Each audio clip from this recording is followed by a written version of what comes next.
It's time. Once again, we are here. Man. Lot to go over. Fuck. First off, fuck. This is... I call bullshit. I call immediate fucking bullshit.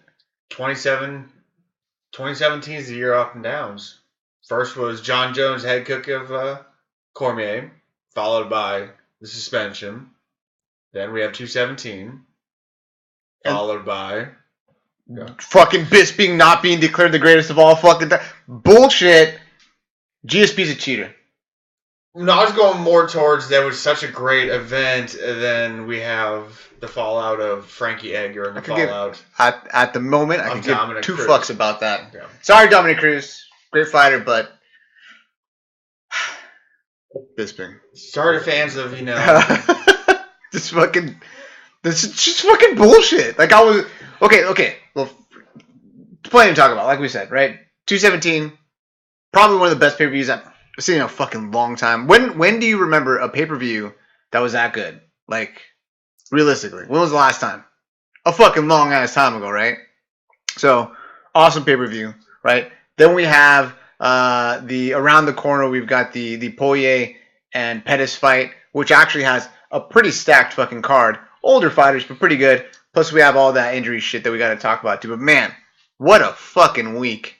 217. What are your overall thoughts? Well, things are, there wasn't much change in the landscape in 2017. The only person that changed belts was Jose with Max. Jose. Come on, man. And then there was a bunch of, interim belts, so. Oh, man. It was a fucking a hell of a fucking card, right? So let's look at the card itself. What it was, right? So we had James Vick versus Joe Duffy, TKO punches, right? We had Godbeard versus Walt Harris with that weird fucking illegal head kick knockout. We had Curtis Blades and Oleski Olenek, TKO doctor stoppage, but it got stopped because there was almost an illegal kick, right? The spinning back elbow knockout of Faraz Zahabi's little brother, Ricardo Ramos against Ayman. How do you even say that? How do you say that name? There's like way too many vowels in there. Yeah.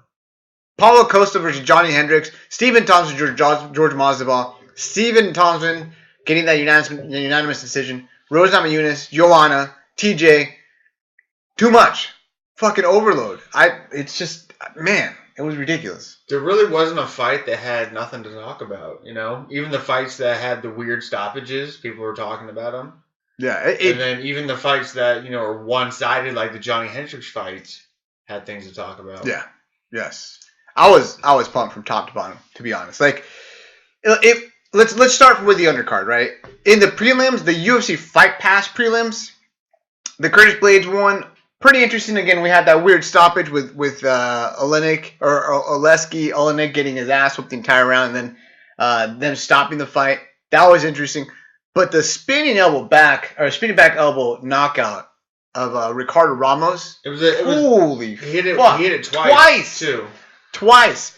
I mean, I haven't really seen that kid fight ever. Really, I think it was a newcomer, I want to say, as well as Zahabi. Zahabi getting kind of a little bit of a push because he's Faraz's Sabat. Dude, I can't even fucking say those names.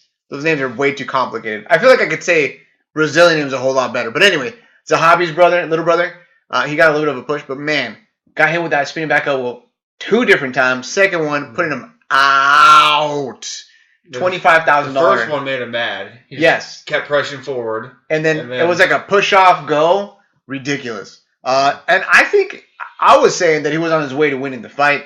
He won the first one. Second one was he won the first round. Second. Lost the first round. Won the second. Third round kind of close, but going off of the previous game plan or previous round, I was thinking he was going to get it. But man, knockout, spectacular. Mickey Gall gets stopped, right? Stopped in his tracks, rather. Not stopped in the fight. But goes in there. Got some hype behind him, too. Beat CM Punk. Got him some notoriety because of that, even though it's like he's a pro wrestler. I get it. Goes on, beats Sage Northcutt. Gets some more push, right? And then gets beat up by Randy Brown. That fight I thought it was pretty exciting. It was back and forth. Randy Brown whoops some ass in the first round. Mickey Gall goes in there, shows off some pretty fucking good jiu-jitsu in the second round. From the top. Dude, sweeps. Get passes the guard. Easy. Mounts. Beats him up. Takes the back. I thought he looked good all around in the second round. As somebody that, in regular jiu-jitsu plays guard too much, I think obviously playing guard isn't the best strategy in MMA, and I thought he's trying to be too jiu-jitsu-y, Yeah. He should have... Didn't keep him close. Yeah. Didn't keep him close. Too much distance. I will say this, though. Shave the fucking mustache off. Good God, his facial hair looks terrible. Not a bad-looking kid, but with that mustache, he's just looking like a total creeper. Not into it at all. Not even the slightest bit. So kind of not mad that he lost that fight. Going up the card, OSP versus Corey Anderson. So we're at my house, right? It's me, Mike, a bunch of the other guys. My wife is making some fucking food. Delicious tacos. We're all pretty pumped about the tacos. I go upstairs for the tacos. And we get not necessarily forced to eat, but we're getting told, eat the fucking food. Right? We've been cooking it for hours. Yes. We're upstairs. We're eating the fucking food. And then all of a sudden, I just hear like Mike say, "Oh shit, you got head kicked." I'm like, fuck, okay. All right. No, I'm good. I'll stay. I'm good. And then all of a sudden, Mike just comes up the stairs. Oh, he knocked him out. Stiff as a board. Dead. I go downstairs, and I just peek my head over the side of the banister for the railing. And then you can see just Corey Anderson just like... And OSP doing this fucking thing, which I don't understand what this means. It's a football thing. What is this? How is this football? That's what like football players do. I don't have an explanation for what it means. Is it like dog ears? Because he sticks his tongue out a lot. I don't know. I've seen football. I don't understand. And like he flared, like, and it's not like this, which I think makes more sense and is a lot more logical because you don't have to twist your fucking arms. But he's not like this. I don't fucking understand. What is the point of that? What are we doing? What is that? Can I get an explanation? Like, it's kind of upsetting. I'm not gonna lie. I don't. He's got a lot of weird things. Fuck, hell of a fucking head kick though. Ridiculous. But yeah, pretty fucking good fight on his part. Pretty impressed. Moving up, you got Mark Godbeard versus Walt Harris. Another fight that's pretty entertaining right off the bat. And then Godbeard's fucking dumbass, or Walt Harris rather, is dumbass, whooping some ass. Did he kick him in the nuts or poke him in the eye? He kneed him in the nuts. And then followed that up with head kicking the guy through the ref. If the ref's saying stop, and he's touching you, and the guy's rocked, why? Like, I don't understand. Like, you running the risk of getting fucking disqualified to go ahead and throw the head kick? Like, why? And he was winning the fight. Especially after like an ass whooping that he got against Verdum. Dude, come on. I don't understand that. I mean, entertaining again. Very interesting that New York, notoriously a bad commission, was able to get both of those weird scenarios right. Well, oddly enough, the new replay rule change was in effect for this card, and it was actually needed for that call. So yeah. And they use it correctly, which is awesome.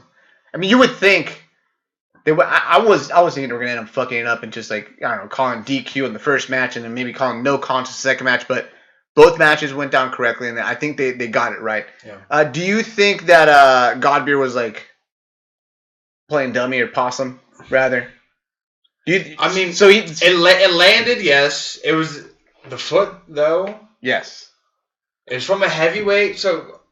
There's a lot of things to bounce around in your mind. Do you think he legitimately, at that point, was like, all right, I'm a little rocked, but the foot over the top. Just put me over the fucking edge. He edge. didn't look like Corey Anderson. He didn't go stiff as a board. So, I kind of think he played it a little bit. A little bit. It did land. Rolled the dice? It did land. That's fucking 2 in a row for homeboy. I don't understand. I don't know what Walt Harris is going to do. Trying to climb up the ranks. Looking decent against average level heavyweights. Gets to Verdum. Clearly outranked. Has an opportunity to get a win over here over Mark Godbeard. And just drops the fucking ball. Yeah. I don't know. Kind of a bummer. If I was him, I'd be more mad at myself than anyone else, right? Again, in the Verdum fight, it is what it is. Verdum's gonna fucking Verdum. You go to the mat, you're gonna get jiu-jitsu'd up. There's just no way of fucking putting that shit, right? No other way of putting it. But against Mark Godbeard, you're laying an ass whooping, and you throw a head kick just for shits and giggles when the ref's intervening. You don't goddamn fault. And he looked upset when the referee called the decision against him and gave him the DQ. How do you get mad at that? It was a little strange. Yeah, I don't know. James Vick versus Joe Duffy. This is one of the fights I was looking forward the most. Yes. And it didn't disappoint, that's for sure. It definitely delivered. I wasn't disappointed in the fight at all. Watching the fight, it's weird watching James Vick fight because James Vick is how tall? 6'3"? He is 6'3" or 6'2"? He's way too big for 155. He fucking makes it. Yeah. I don't think he's ever missed weight. Has he ever missed weight?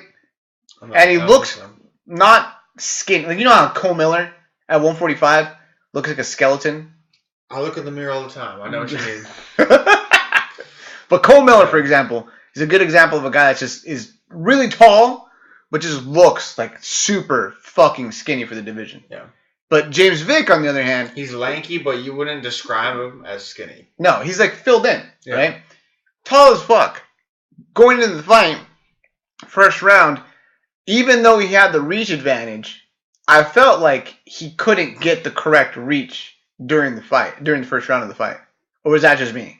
Like, it was just, he was trying to find that range, and he just couldn't find, like, that correct distance, and Duffy was able to come in and, like, land punches, not at will, but a little bit easier than he should have, considering the fucking huge disparity in reach. Am I tripping here? No, I know what you mean. I wouldn't see it that much. I definitely think that Duffy wasn't winning. Do you think he won the first round? Yeah, I think so. Okay. Yeah, I'd give it to Duffy.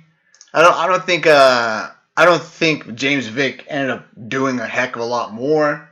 You know, I think Joe Duffy was like getting on the inside, cutting the corners, and finagling himself inside, Irishing himself inside the distance. I don't know. I don't know how that even applies. I'm sorry. I apologize for that. That didn't make sense. But anyway, you understand. He fucking worked his way inside. I mean, you could have said like a Irish potato who's trying to wedge his way inside. Man, that's why I have him here. Yeah. Irish potato trying to wedge himself inside. Yeah. But you get what I'm saying. Like, I feel like that was more of a common theme in the first round. Second round comes through. Then all of a sudden, James Vick looks like he knows what's up, knows the perfect distance, knocks Joe Duffy into oblivion. It was great. Mm-hmm. I fucking loved it, dude. James Vick looking pretty fucking good. Well, I guess your theory does, hold true because he was trying to find the distance, and then with the uppercut, like, you have to have a good sense of distance to land that punch. So maybe he was just feeling it out. It was just fucking pretty. And here's the thing, too. Both of those guys are I said this last week. Both of those guys are really fucking good, and they're a tough matchup for anyone in the fucking 155-pound division. Neither one of them is fucking ranked in the top 15. Is that not crazy? That's nuts. I think that's fucking wild. Yeah. Top 15. Let's go just with the top 10 through 15. Chiesa, Ali Quinta, Benil Dariush, Anthony Pettis, Evan Dunham, Francisco Trinaldo. It just tells you how ridiculously stacked that fucking division is. Fuck. I don't know. What's next for James Vick? I would like. Quinta sounds good. I like that fight. I like it. He just pulled out due to injury this past week. Actually, he was supposed to fight in New York. He ended up pulling out. That's not a bad fight. I wouldn't mind seeing that. Maybe Dunham. Dunham's a pretty fucking fun fighter to watch. No. That's about right. Will that get your blood boiling? Get you riled up? What'll get you fucking excited to see James Vick? Who? What matchup? I thought the Duffy fight was a very good matchup. I got pumped for that one. Yeah. I was excited. I think that was the one that we actually called out specifically. Mm-hmm. But who in the top 10? Quinta. Yeah. Quinta. Boo me. Boo you. Fuck you. Right? No, I'd love to see that. I'm gonna go sell houses. I'm gonna go sell houses. Fuck this. Right? No, I'd love to fucking see that. Lee Malone just chimed in. 55 is the most stacked division, no question. I mean, that's really fucking hard to argue. What other division is as stacked? Maybe 145? No, 170. 170 is probably I think the close second as far as... The reason why you can say 170 is 145. We're trying to search for Max Holloway's partner, whereas... This is true. Whereas like you can grab a ton of people for 170 and fight for the belt right now. We got Dan McGuire, aka Mantis, chime in. He says middleweight. Middleweight's more stacked than that. I think I'm probably gonna go with 155. I think middleweight's more top heavy. And then you can kind of switch in between welterweight and middleweight for stacked divisions. Either way, fucking ridiculous. You got that many good guys. It's nuts. Yeah. I think another thing too is like 155. A lot of those guys at 155 walk around at 170. Like that's their walking weight. That's like the average size of a man in America, except Ohio, because everyone in fucking Ohio is like 185 plus. Isn't that true? I feel like that's 100% true. There's not a lot of little guys. I mean, dude, I don't know what to say to that. Dude, 100%. Coming from a guy from California, there's a ton of little guys over there. Okay. There's just a bunch of corn-fed motherfuckers over here, gigantic people over on this side. Moving up on the fight itself, or on the card, we go into the main card, the pay-per-view. Pay-per-view opens up with Paulo Costa, Bohachinha, otherwise known as the Eraser, versus Johnny Big Rig Hendricks. Now, I was rooting for Johnny Hendricks. I'm a big Johnny Hendricks fan. I like watching him fight. Again, when I was wrestling in high school in JUCO, like he was wrestling, so it was cool watching him. It was something that I just had this attachment to him. He got his fucking ass whooped. There's no other way of putting it. Like, it was bad. Like, it was pretty bad. Yeah. And I don't think it was one of those things to where he was completely outmatched technique-wise. But Bohachinha is like fucking 7 feet tall and just ridiculously muscular and way too good-looking to be fighting. He's the Brazilian Luke. Well, we also got to remember that Johnny's first fight at 185, who was he fighting? I think it was his first fight was Hector Lombard, who was also a small 185. Yeah. So this is the first time, like... Tim Boach is... I feel like Tim Boach is like the middleweight body. Like, he's like right in the middle. Not too big, not too small. He's kind of stocky. He's like in that middle range. You don't think so? He fought Tim Boach too. So he got knocked out, but yes. I don't know. Anyway, Bohachinha goes in with his fucking ridiculous... He looked like this. It was dumb with all the muscles that he had. Just absurd. Ridiculously good looking. Fucking looks into Johnny Hendricks' eyes.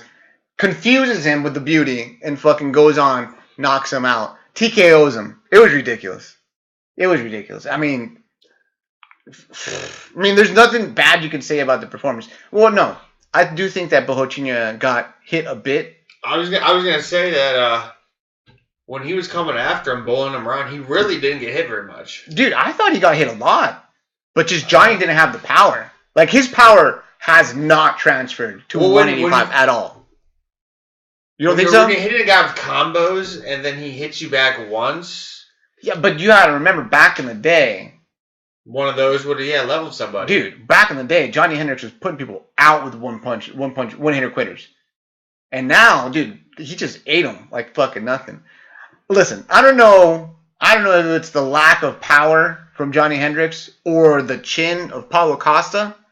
Either way, I thought he got hit a bit too much. He looked pretty good. Remember his last 6-7 fights Johnny's had? He hasn't knocked out anybody. Let's go back to his 170 days. 2 fights with Robbie, no knockouts. Yeah. Before that, GSP, no knockout. So that's 3 fights in 170. Then he would Neil Magny. Yeah.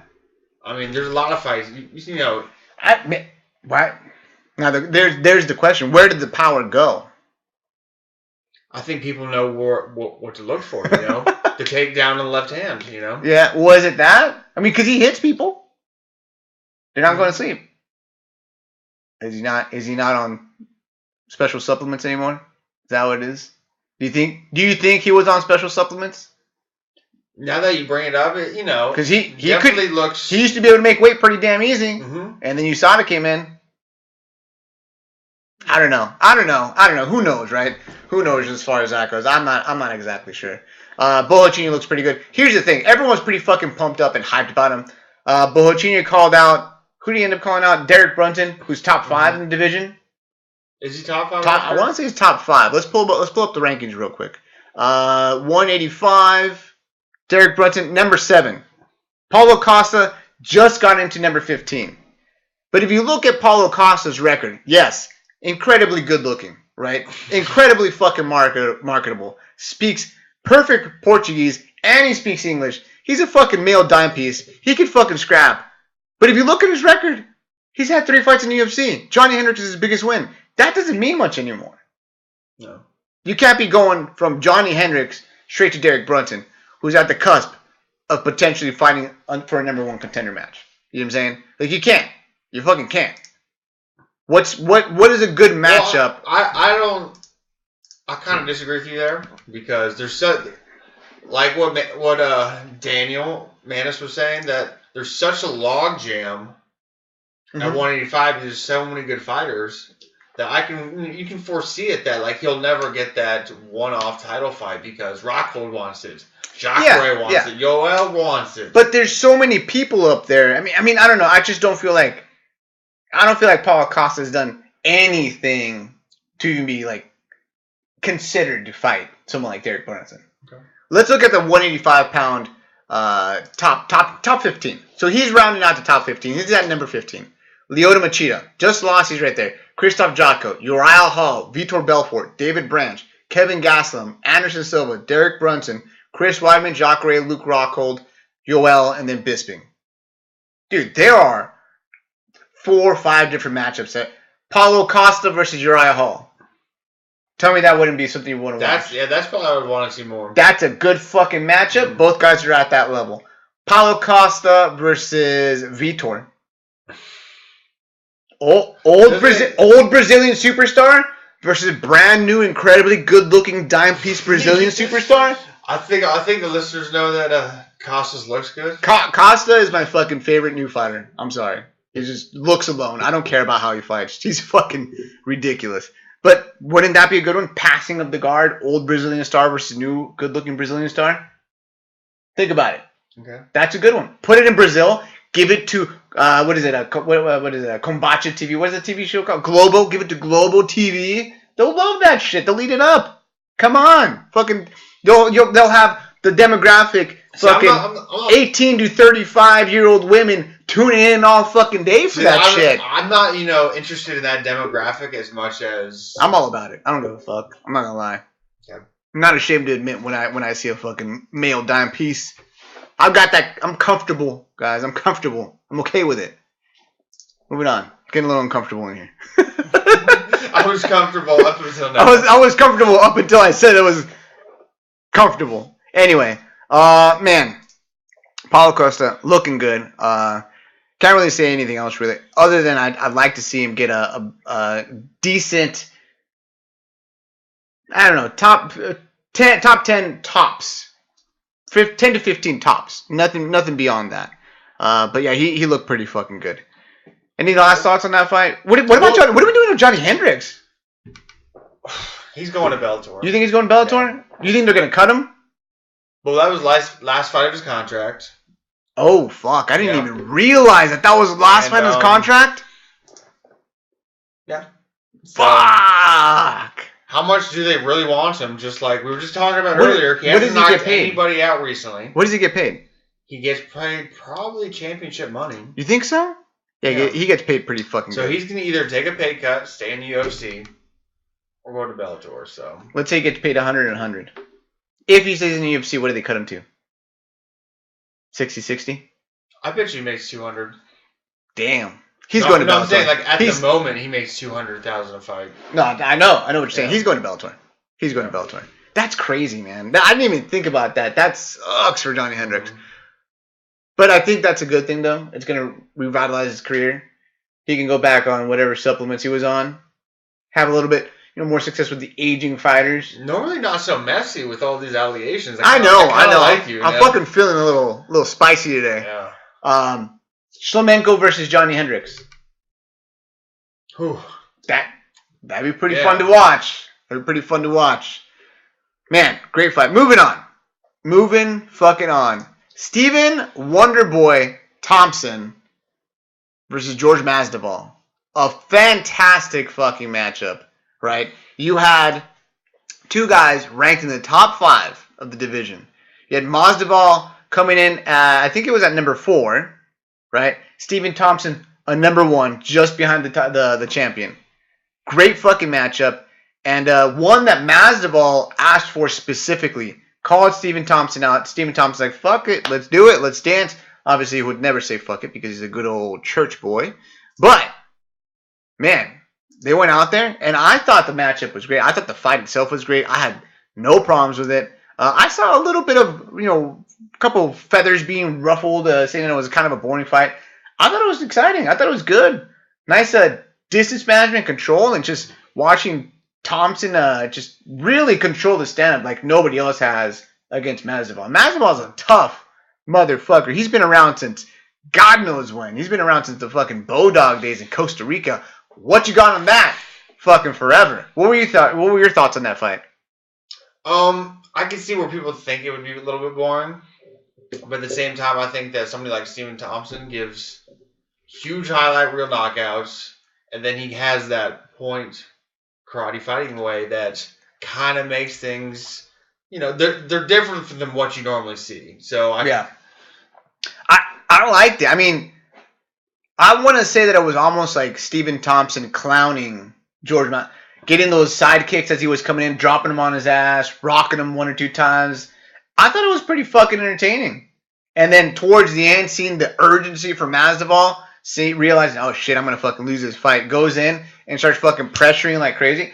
I liked it. I thought it was great. Masvidal looked pretty decent. Stephen Thompson looks fucking fantastic. What's next for each guy? Well, real quick, I'm bringing this up. It's kind of odd to think that Masvidal, his past 2 fights, fought the 2, most heavily, like, Maya, the best grappler in the MMA, and Stephen Thompson, probably the best striker. Right.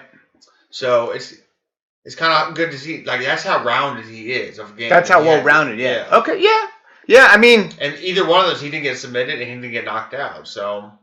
I think, with anyone else in the division, more of like a well-rounded, like a mixed martial artist, not a specialist. I think he fucking smokes everyone else in the division, to be honest. He's too good. I mean, look what he did with fucking Cowboy. So what about like somebody like Robbie? I would fucking love that matchup. Are you kidding me? Mm-hmm. Both of those guys pressuring forward the entire time, throwing fucking down. Not necessarily disregarding technique, but that would be a fucking show. Fireworks for days. I don't think they'll fight. I think they're pretty good friends, aren't they? They're both at ATT? No. Robbie Lawler left ATT. Okay. Woo! I don't know. Woo. Man, that'd be a good one. Let's make that happen. Send the fucking letter out to Dana White. Let him know. Get on the fucking telegraph right now. No? Do we have it? Do they still use those? I'm sure the What is it called when they do the telegraph? No, there's a fucking Morse code or what? Yes. Okay. Yes. I don't know. That's not Morse code. I feel like I've been watching too many military movies. What's next for Stephen Thompson? That's a tough one because nobody wants to see Woodley versus Thompson 3. Yes. I agree. I don't want to fucking see that. I've heard. Not right now. Well, obviously, you've heard the rumors of Darren Till versus him, Stephen Thompson. Yeah. I think that's a little bit too quick. Yeah. A little bit too much of a jump right there. And Thompson's coach definitely thinks so too because he denied that. So. Well, his coach is his fucking dad. I don't think it was his dad. Obviously. If you look at the top 10 of the 170, right? You got Stephen Thompson. Maybe Robbie Lawler. I wouldn't mind seeing that. Robbie Lawler versus Stephen Thompson. That's a good fucking fight. If RDA wins, Stephen Thompson. I'd be down for that too. What about if Condit beats Magny? What if you have Condit versus Magny? Ooh, that's really good. I didn't even fucking think about that. If Condit beats Magny, fucking sign me up. Condit versus Stephen Thompson, 100% in.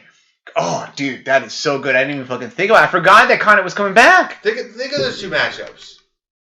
Condit versus Wonder Boy. Right. Robbie versus Masvidal. Okay. Ooh, on the same card. And then the winners, tournament. Then the winners of those fights. Oh. And then the winners of that fights, the winner of GSP Woodley. Can we do this all in one night? Yeah. Fucking one night tournament. Oh my god, that'd be fucking great. God damn it. That was usually I pride myself on my matchmaking skills. Yeah. Mike, that was fucking excellent. I would love to watch all of that. God damn. Oh, let's fucking do it.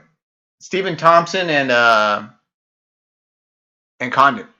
Assuming that he wins. Which I think he will. Yeah. Assuming he wins. I would fucking love that. Man. Wonderful. So many possibilities at 170. Plus we got fucking all the contenders coming up. Covington coming up. We have fucking Covington. We have Kamaru Usman. Right? Mike Perry. Darren Till. Holy shit. Mike Perry. Mike Perry is for sure one of those names that's going to stick around for a while. 1, he's entertaining to watch. 2, he's got knockout power. 3, So I know you're going to ask. I know you're going to ask me. He's a fucking weirdo. Yeah. I love fucking hearing him on the mic. Dude, he's going to be around for a while. Man, I don't know. I'm pretty excited about 170. I'm pretty excited about what's going to happen. I would love to see Stephen Thompson versus Carlos Condit. Tons of great matchups there. Possibilities, and even with George Masvidal. I mean, like, yes, he's lost his last 2, but fuck it, man. It's against the best guys in the division.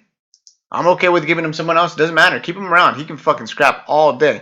Do not want to see him fight at 155, though. I think that cut is way too much for him. Moving on through the card, we have the first championship fight. Thug Rose versus Joanna Jędrzejczyk. Who called it? Who said to put money down on Rose? Let's hear it, Mike. Come on. Okay. Who said it? Who said it? If you want to talk about who called fights, we can talk about No. We'll get that a little. We'll get there a little bit. Who called this? You said if you had $50 to put down, you would put it down. Now, if you were a smart fucking man, you listen to me, you put those $50 down, you would have had a lot of fucking money right now. I don't know what the math comes out to. She was like a plus 550, but it would have been a lot of money. God damn. What, did you expect that knockout, though? Did you think that it was going to happen like that? I would have put it like a 90% chance of a rear naked choke or an armbar.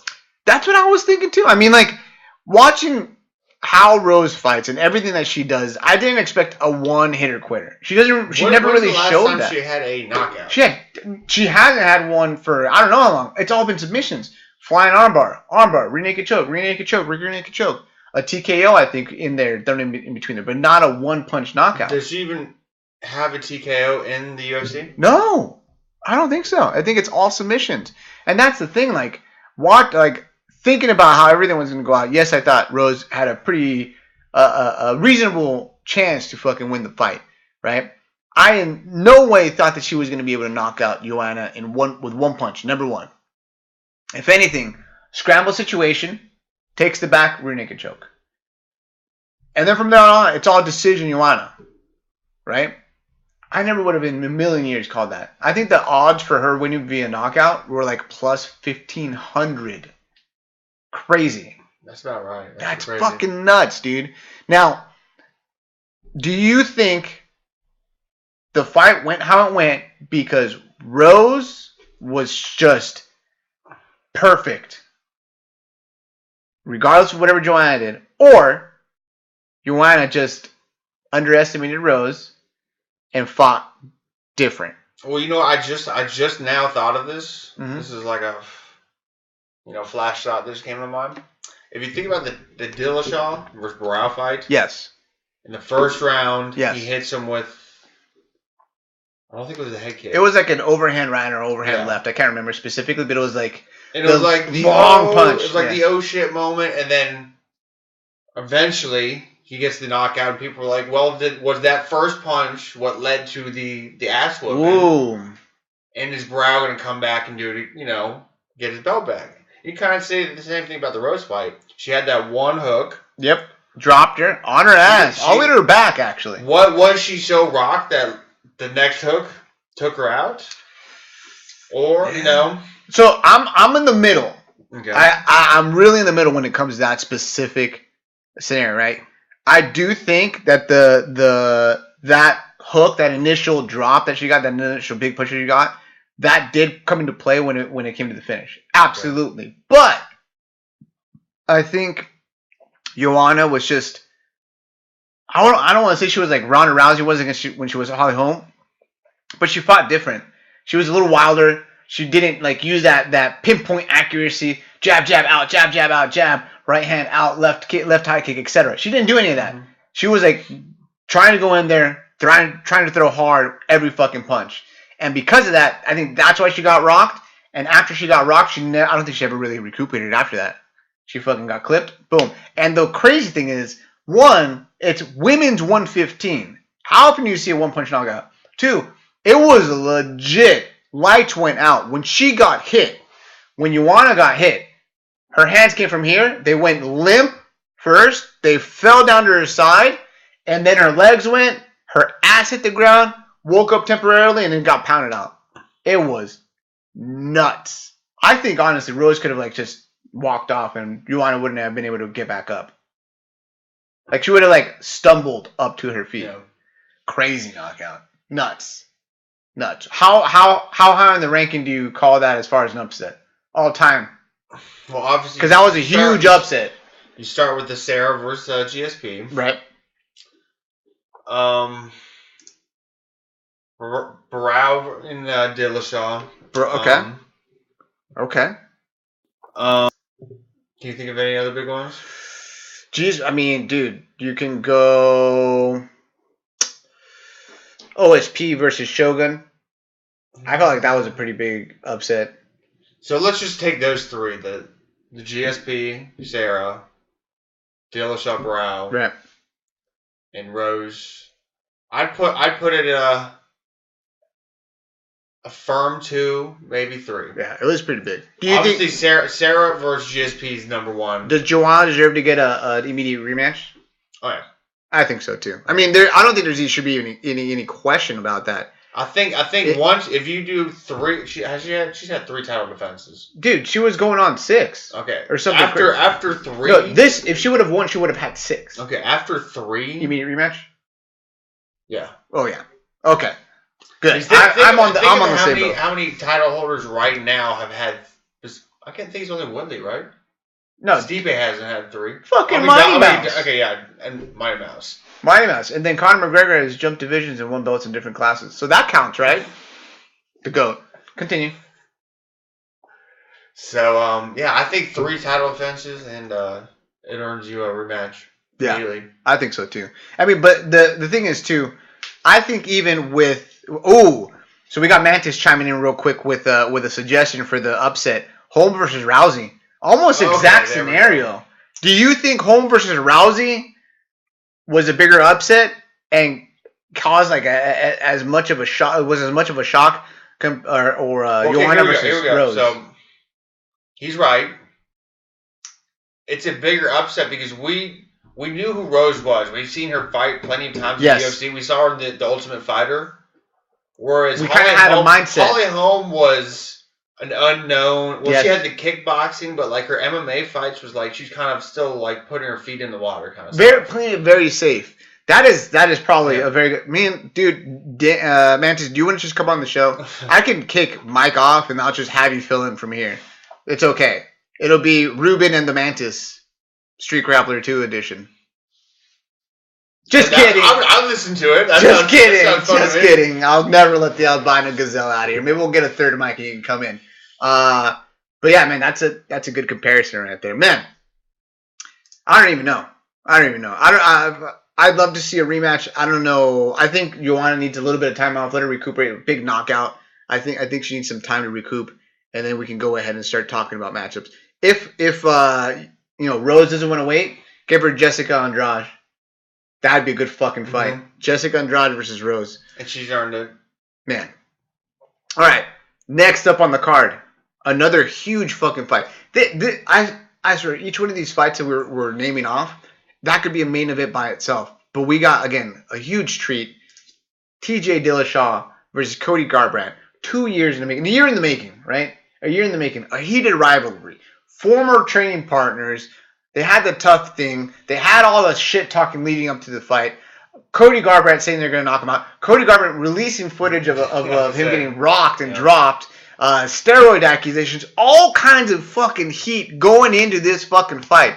It was, I want to say it was almost like a soap opera or even like fucking pro wrestling.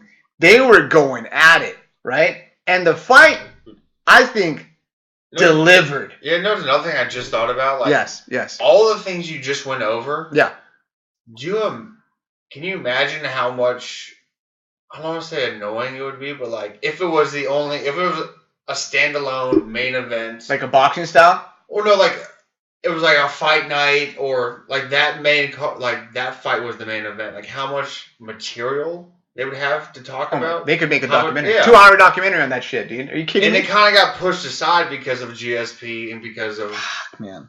That fight, like I said, I think it delivered in every fucking aspect. They had real beef, you know? Like, this wasn't just like... Dude, if you watch The Ultimate Fighter, he fucking tried to attack him like 5 times. Cody Garbrandt, first off, did attack TJ. Mm-hmm. He went for the eagle claw straight to the throat. Goes for the fucking throat, karate style, right? Mm-hmm. Then... fucking 1,500 times he has his entire team holding him back. That's the thing with Cody Garbrandt. Like, he's one of those guys. I don't want to call him like a thug. That's not the proper way of labeling him. But he's one of those guys. He's got a neck tattoo. That he definitely has a fucking neck tattoo. But he will fight anywhere. Like, if you sign the contract or if you talk shit on his friend, it does not matter where he is, who's with him, what's going on. He's gonna fucking fight you when he fucking sees you. That's how we found out. I mean, if you were a big fan of UFC, you would known him before, but that's how like the mainstream people found out about him was when he stepped up against Conor on Tough. Oh yeah. And they're like, what's this little dude trying to fight Conor for? Oh yeah. And dude. Like, this is Cody Garbrandt. Like he's had one fight in the UFC. Dude, the fight, like I was saying, I mean, all of that aside, right? With TJ keeping his cool the entire time, which I was kind of impressed about it, right? Because you steroid accusations, knockouts, all this kind of stuff, kept his cool, talked a little bit of shit, but the fight fucking delivered. The fight was ridiculous. First round, feeling each other out a little bit, starting to hit each other a little bit harder. End of the first round comes, I'd say what, 15, 20 seconds or so? Mm-hmm. Something like around that. Cody Garbrandt lands a mean shovel hook, a shovel uppercut, shovel hook type punch with his left hand, drops TJ Dillashaw. 5 more seconds, they could have stopped the fight. 10 more seconds. He gets saved by the bell. Fucking great end of the round. TJ looks rocked. He looks super hurt, right? He's dazed, but you can see that reading his lips. He knows what's going on. He's like, fuck, I got robbed. Whatever. He's kind of getting his composure. Sits on the bench, comes back. Round 2 starts. Okay? Do you know what his corner, TJ's corner, told him in between rounds? Do you remember what he told him? No, I'm guessing. Just fucking throw the kicks. Just throw kicks. Don't set him up anymore. Just throw the kicks. Oh, yeah, that's right. They said don't set him up. Throw the kicks just to throw the kicks because he's going off of your setups. He knows your setups. He goes out there, starts throwing a fucking bunch of kicks, right? Clips him. Drops him with the left high kick, right? Right across the fucking, just toes. How's that? Right? Gets him. And then fucking goes in for the finish shortly thereafter. Knocks him out, puts him to fucking sleep.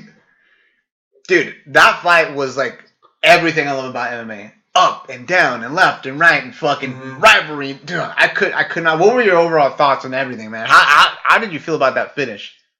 And do you feel satisfied with the fight? Oh yeah, like I was a little torn, like who I was rooting for. I like TJ. I mean, he's one of my one of the fighters I like a lot. But at the same time, like I think the whole him leaving and then all the stuff that came out about him, and it kind of made sense how I could see how he can how that alpha male fighters didn't like what he did. Yeah. So I kind of took Cody's side. But then I kind of always felt that Cody's a little douchey. Let me ask you a question. So going into the fight, okay, I thought Cody was going to win, but I wanted TJ to win. And then after the first round, I was like, I think that's, this is what I thought the fight would be, So you thought after the first round that Cody was going to finish him? That's what it probably looked like, yeah. That he had the power to knock him out. Oh, fuck. So good. Now, let's kind of rewind back to last Thursday. Who called it? Oh, did you call TJ? I fucking called TJ, bro. Via knockout. I think I said the third round, too. Dude, I'm telling you guys. It was second round, wasn't it? So, it wasn't the second round, but I fucking called it. I didn't say decision. I said by knockout. I'm telling you guys, if you got some fucking money, just listen to the podcast. Fucking put down money on whatever I fucking call. On whatever I fucking call. Make sure the fighter is not British. Fantastic fight. Who does TJ Dillashaw fight next? Well, you know what? After Dominic getting that injury, the Mighty Mouse fight doesn't look as bad because it would have sucked that he would have fought Mighty Mouse. Yeah. 6 months from now, and then Cruz and Rivera would have fought, and then whoever that gap. They would have been a hold. But now Jimmy Rivera can fight Aljamain Sterling, and then whoever wins that fights Cody. Here's what I think. So I'm on the same kind of track, right? Here's what I think. Let TJ fight for the 125-pound belt, right? Or have DJ come up. Doesn't matter. Let them fight. Create the super fight. Create some hype. Let him get some pay-per-view buys, right? Pull Jimmy. Have Jimmy fight Cody. The winner fights the winner of Mighty Mouse and TJ. No, I like that, but you're just gonna scrap 219, the pay-per-view on that has no main event, and then you took away the co-main event. Bro, it's fine. You're just gonna fold it over, make it like a fight pass card or something? Bro, it'll be fine. Okay. It'll be fine. Okay. I'm trying to think 135 exclusively. I'm not giving two fucks about the pay-per-view.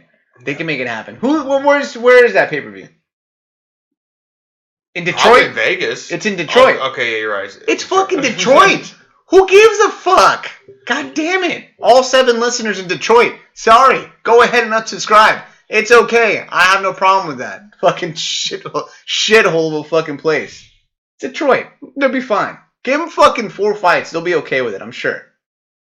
No, are you from Detroit? Did I not know? I just see all the viewers, quickly dropping, yeah. Our entire fucking fan base is actually based in fucking Flint, Michigan. Everyone's fucking pissed off. Making fun of our water. Bird. I'm sorry. Is that too much? Going for the jokes right. The jugular. Detroit sucks. Their water sucks. Great co-main. The main event, we had the cheater amongst all cheaters, above and beyond all cheaters. George's. What kind of fucking name is George's? St. Pierre versus Michael the Count Bisping. Man, this fight, it fucking hurt. It hurt so bad because I thought, first off, I was rooting for GSP or for Michael Bisping, hard. I thought he was. First, I was rooting for him, but I legitimately thought he had everything needed to win. Above and beyond, head and shoulders above GSP. I just thought he was going to do it.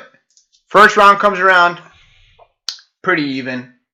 Second round, I thought GSP already started to look tired. Right? You said first round was even? I thought so. You don't think so? Okay. No. Okay. What? Why? Give me some. Why? Why? Because I can pull up every MMA website and show you the scores, and I don't think a single judge gave Bisping that round. Okay, so he got a takedown. GSP got a takedown and did absolutely fucking nothing with it. Is that what he got? Throughout the whole fight, he outstruck him. The strikes were almost virtually fucking even. Pull up CompuStrike. I'm telling you, it was pretty fucking close. Even now, your view of Bisping is so tainted. It's not even. It's hard to discuss things with you. Oh shit! It really is. Oh, listen. The first round fairly close. Second round, GSP gets a takedown, ends up being on top, gets beat to fuck from the bottom. He gets cut up pretty fucking bad. Old scar tissue got reopened. Oh my god! And you're talking about fucking me being delusional as far as that goes.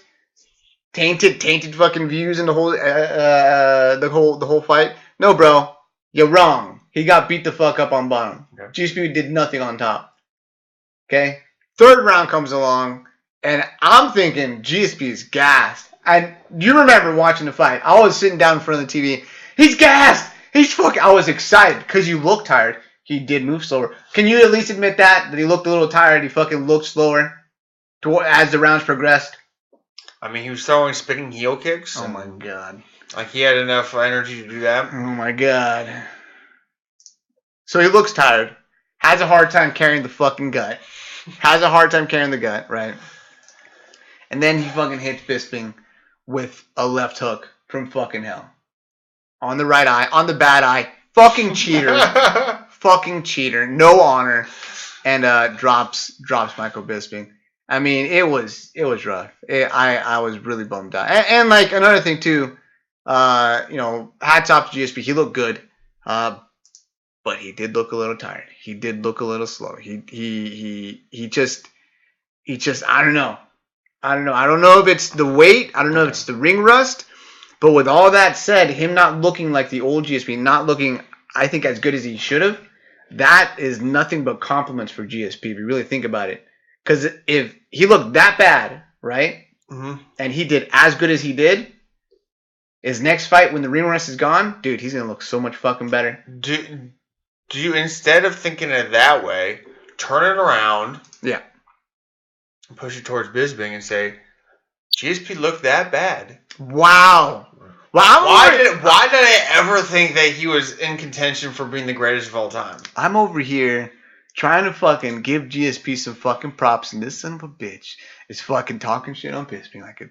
Why? No, completely. No, I'm not talking GSP shit. looks so bad, and Michael Bisping couldn't even beat him. I am not talking bad on Bisping. Michael Bisping doesn't know how to fight. I'm talking bad on you. God damn it! I'm talking bad on you. Bisping. Okay. GSP loses. GSP wins. Gets the belt. Mm-hmm. Is he now the greatest of all time? Who was in the running? John Jones. Tested positive a couple times. A bunch of shit going on. I think he automatically gets disqualified. Anderson Silva. Lost a couple times, right? His strength of competition is not as high or as dense as it is with GSP. Another one, right? And then Pops. That's 2. GSP fights, wins, retains the belts, right? Beats a who's who. The best welterweight of all time, period. Right? Goes leaves for 4 years, comes back, tests clean, and wins the belt at 185. Is he the greatest of all time? He retires today. Is he the greatest of all time? And if he's not, who takes his spot? I mean, I understand exactly what you're saying, and through that logic, yes. But I think you should look down at your T-shirts and ask Nate Diaz who's on steroids in the UFC, and what would he say? Everybody. So how do you think GSP's on steroids? He never tested. That's positive. He was in the USADA pool the entire time. Do you have the Costa picture pulled up? We're gonna save that for later. Okay. We're gonna save that for later. Okay. So I mean, everybody could be on steroids, and maybe we should just All right. Steroids aside. Do you think GSP is the greatest of all time? If not, who beats him? He is in the conversation. If you add steroids, yes, he is. Minus steroids, who beats him? Who's the greatest of all time? Who's the GOAT? That's what I'm saying. If you take Jones? If you take steroids into account, GSP is obviously the greatest. If you forget about steroids, John Jones. Then you'd have to say John Jones, in my opinion. What's next for GSP? Not what's next. Let's break it down this way. 1, What should GSP do next? Number one. Number two, what is he gonna do? Because I think those are two separate questions. So, I wanted to bring this up is that a GSP winning this fight means so much more to MMA because you just posed that question, which is actually an interesting question. Or if you turn it around and put Bisping's name in it, it would not be an interesting question. Wow, just fucking talking all kinds of shit to on Bisping. Listen. Let me explain something to you right now. If Bisping wins, he retires there as the GOAT in the ring. I'm calling it. If he would have lost right there, or if he would have won, he would have retired. Okay. That would have been it. And that would have been way more monumental as far as history goes for the sport of MMA than anything GSP would have done. Now, here's what I think. Okay, here's what I think. Let's break it down a little bit, right? Let's break it down. GSP wins. Who's he need to fight next? There's a Whitaker. Bunch of options that are fun. He needs to fight Whitaker. I think interim belt's right there. GSP is fine. He needs to fight. He can vacate and fight Woodley, and nobody would blink an eye. Now, what do I think is gonna happen? That's gonna happen.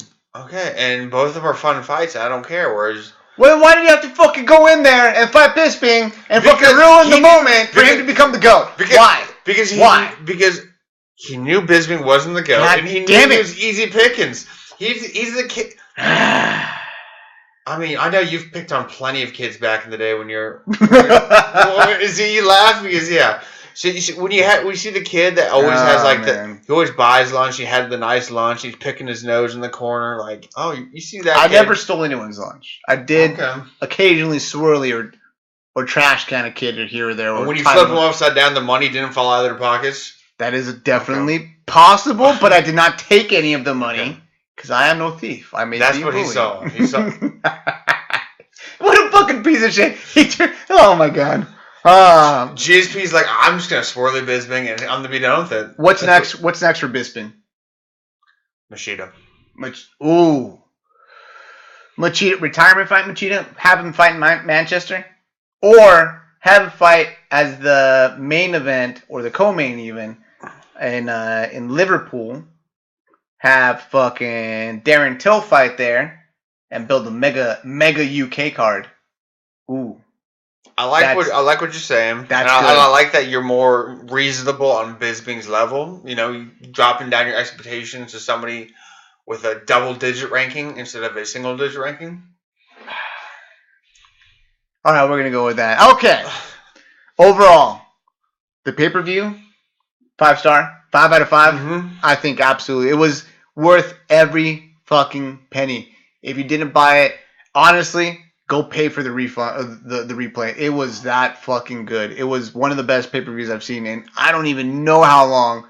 Bravo. Now, with all of that being said, all these gifts we received from the MMA Gods, it was just too much. It was just too much. So they decided to take away what they have given us, and they went ahead and had 2 fights scrapped. Dominic Cruz out of the fight against Jimmy Rivera. Not Brazilian, but yes, Jimmy Rivera. And they went ahead and had Max Holloway lose his fight against Frankie, or not lose his fight, but had Frankie pull out. Who does Cub or Max Holloway fight? I just answered it right there. Cub Swanson. I think so. No, I think no. Brian Ortega, T-City. Oh my god, get out of here. Get out of here. You want to rehash old fights. I want to see something new and different. It was a good fight, and I'm telling you, it would be a good fight again. T-City's too young. He's too young. He needs to beat someone like Cub Swanson to get a title shot. Too young. Too soon. Don't. I've seen Cub lose too many big fights. Oh my god! Like what? He got washed by Frankie Edgar. Like he got washed by Max Holloway. He got washed by Jose Aldo. He loses the big fight. He loses the big fight. What's next for Jimmy Rivera? Dominic Cruz is out. Put him on the shelf or have Jimmy Rivera Either fight? He fights some schmuck like Aljamain Sterling, somebody that nobody wants to see. Nobody wants to see Aljamain Sterling fight Jimmy Rivera. This is true. So if it's not like that or I say put him on the shelf. Have him wait for Cody Garbrandt. Yeah, Cody Garbrandt versus Jimmy Rivera. That's a super matchup. That would be a spectacular matchup. I would love to fucking see that. All right, enough 217 talk. Man, we spent a good amount of time breaking that down, but it was well worth it. Let's quickly go through what's going to happen this weekend over in, where is it? Virginia. Virginia. Why in Virginia? So random. Anyway, great fucking fights. The matchups are ridiculous, but everyone's old as fuck on the card. Like, somebody's gonna retire, and their name isn't Diego Sanchez. We're fucking multiple people are gonna retire. I mean, their name isn't Matt Brown. We were looking through that shit, and man, a bunch of good fucking fights. But if you go through it, right, we've got Dustin Poirier versus Anthony Pettis. Both of those guys have a lot of mileage on them. Anthony Pettis specifically. Matt Brown versus Diego Sanchez. Matt Brown is actually going to retire that fight. Diego Sanchez has 5,000 fights. At least 5,000. Andre Arlovsky fucking... Let me tell you how fucking far back this motherfucker goes. One, he fought Tim Sylvia in a trilogy for the heavyweight title. Number one. Number two, one of his title defenses was him knocking out Paul Buentello. How long ago was that? That was probably before fucking Mike was a UFC or an MMA fight. That was Paul Buentello and his dad bod. The original dad bod, right? Nate Marquardt, the former king of Pancrase, challenged for the fucking middleweight title against Anderson Silva. I actually picked him to win that fight, by the way. I still remember. I was super hyped on Nate Marquardt versus Cesar Ferreira. Another guy, a lot of mileage, right? A lot of knockouts, a lot of knockout losses. If you keep going down, you're going to skip Rafael Assunção versus Matt Lopez because both of those guys are still pretty fresh. But you got Joe Lauzon versus Clay Guida. If you would have made this matchup 5 years ago, I would be like, oh, that's a good matchup. Both of those guys are on hot streaks. Fucking 5 years later, oh, that's a pretty good matchup. Both of those guys are in the middle or at the end of their career. It's like it's crazy. It's ridiculous. That shit should have happened a while ago. Man, dude, I don't think there's a card ever that has a more cumulative number of head strikes landed. No. Oh, shit.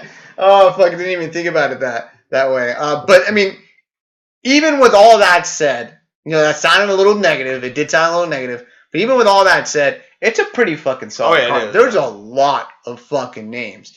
Now, I said right off the bat, right?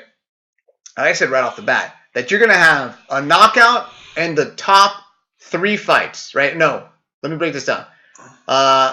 3 out of the 5 main card fights are going to end up in a knockout in the first round. Nate Marquardt versus Cesar Ferreira, guaranteed knockout in the first round, right? Albini versus Andre Arlovsky, both heavyweights. Arlovsky with the suspect chin, and we don't know anything about Junior Albini's chin. But we do know he has knockout power. Knockout in the first round. Matt Brown, I'm sorry, I hate to say this. I love you, Diego Sanchez. Right, you've been there for a lot of my favorite fights, but he's gonna get murdered by Matt Brown in the retirement fight. Those 3 guaranteed first round knockouts.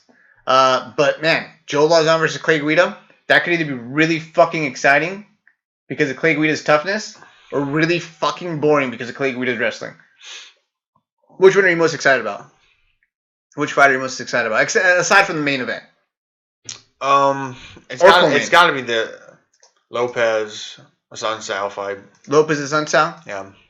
How do you see that fight playing out? I mean, Lopez doesn't have very many fights in the UFC, so it's kind of hard to tell. He's exciting though. Yeah. He's a pretty good fucking fighter. Younger guy, right? Hungry, coming up on the division, coming up the rankings against Assunção. A tough fight for anyone. Who's the last guy he lost to? TJ Dillashaw. Yep. The current champ. And he's beat him before too. He's fucking good, man. That is gonna be a fucking scrap. Now, Assunção doesn't market himself really, doesn't really talk shit ever, right?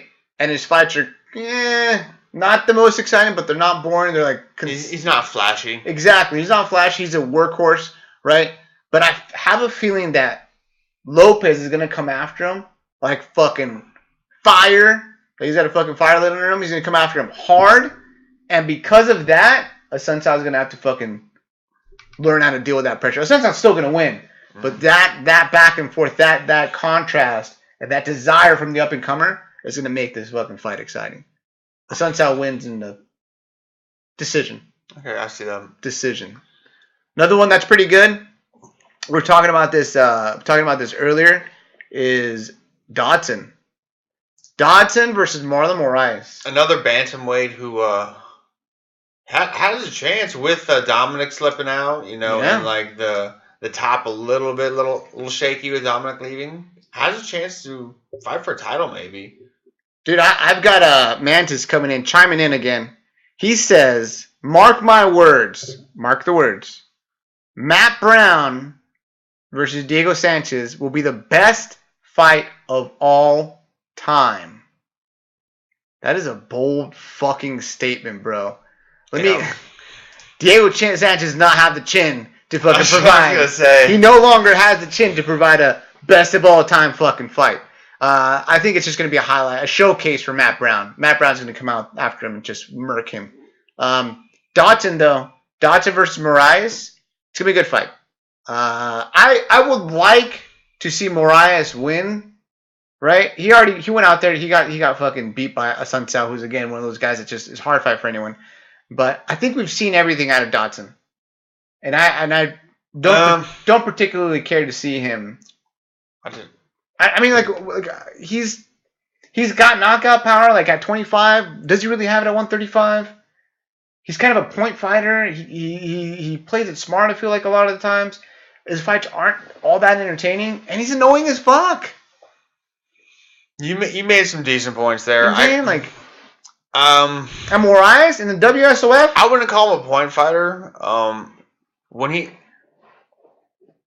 he fought Lineker, he kind of backed up and played against Lineker's game, but at the same time, like you said, we've seen all that we can see out of him. Yes. We've seen a championship level fighter. Yes. Because he beat Lineker. Go back, watch that fight. Lineker landed nothing on him, and he landed 2 head kicks, not foot kicks, shin to head. Yeah, I mean, and you could say, well, it didn't knock him out, but look at Lineker. Like, how has anybody knocked him out? I don't think it was necessarily he definitively won. I think it could have gone. It could have gone either way, and then you couldn't be mad either way. You go back and watch that fight, and the 2 biggest strikes. You know what, Mike? Shin kicks to the head. I'm gonna go on Fight Pass tonight, do that. and I'm gonna watch it.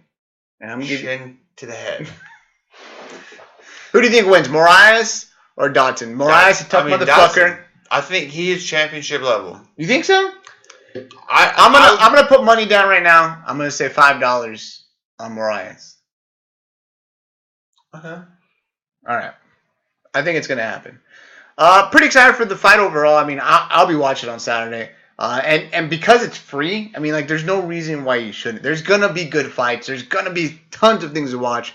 I think it's an absolute treat that the UFC is giving us for free. I mean, and it's crazy considering that we just had such a huge fucking card this past week that we've got another one that's as stacked. Again, older names, yes, but it's still good shit. And know who was going to be on this card too? Who? Let's just say old. Who? Little Nog? Was he going to be on this? Yeah. What the fuck? He got popped for the. Oh yeah, and he was going to fight Cannonier. Potential Casey and JoJo fill-in for the fucking album cover. Look up the fucking album cover and then look up him in sunglasses and tell me that's a fucking lie. 100% true. All right, that's pretty much it for us. But as like we usually do at the very end of the show, we've got the tweet of the week. The tweet of the fucking week. One that I fucking particularly love because it's got my new MMA boyfriend on there. But not a tweet from him directly. It's a tweet from Derek Brunson. Let's go ahead and pull it up. And we go ahead and talk about this and analyze this fucking picture. It's spectacular. Derek Brunson goes on to say, let me pull this up real quick. Give me 1 second, guys.